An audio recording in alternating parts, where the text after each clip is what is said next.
மாணிக்க வாசகம் நடுநிலைப்பள்ளி 3ஆம் வகுப்பு படிக்கிறேன். காமராஜர் பிறந்த நாள் வாழ்த்து கவிதை.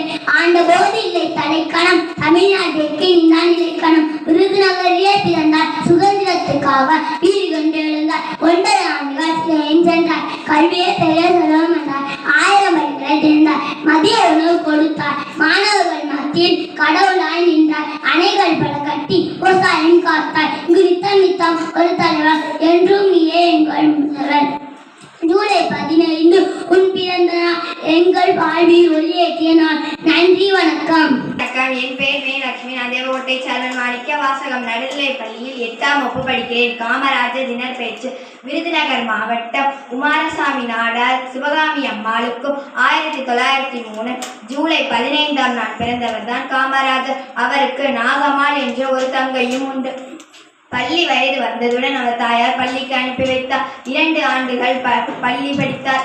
அவர் தந்தை இழந்த காரணத்தினால் தன் தாய்மாமன் கடையில் வேலை பார்த்தார். பிறகு காங்கிரஸில் ஊழியராக பணியாற்றினார். அதுக்கு பிறகு முதல்வராக பணியாற்றினார். 17,000 பள்ளிகளை திறந்தவர். இவர் பெயரில் மதுரையில் காமராஜர் பல்கலைக்கழகம் என்ற ஒரு பல்கலைக்கழகம் உண்டு. இவர் தன் 75வது வயதில் காலமானார். நன்றி, வணக்கம். என் பெயர் சாத்தி. தேவகோட்டை சேர்மன் மாணிக்க வாசகம் நடுநிலைப்பள்ளியில் 8ஆம் வகுப்பு படிக்கிறேன். கர்ம வீரர், பெருந்தலைவர், கருப்பு காந்தி என்றெல்லாம் போற்றப்படும் காமராஜர் அவர்களை பற்றி பேசப் போகிறேன். காமராஜர் அவர்கள் 1903ஆம் ஆண்டு ஜூலை மாதம் 15ஆம் தேதி விருதுநகரில் பிறந்தார். இவருடைய தந்தையின் பெயர் குமாரசாமி, தாயார் சிவகாமி அம்மையார். இவர் காந்திய வழியை பின்பற்றி ஒத்துழையாமை இயக்கம், சட்ட மறுப்பு, அந்நிய துணி எரிப்பு முதலிய போராட்டங்களில் ஈடுபட்டு 9 ஆண்டுகள் சிறை சென்றுள்ளார். இவர் 1954இல் தமிழகத்தின் முதல்வராக பொறுப்பேற்றார்.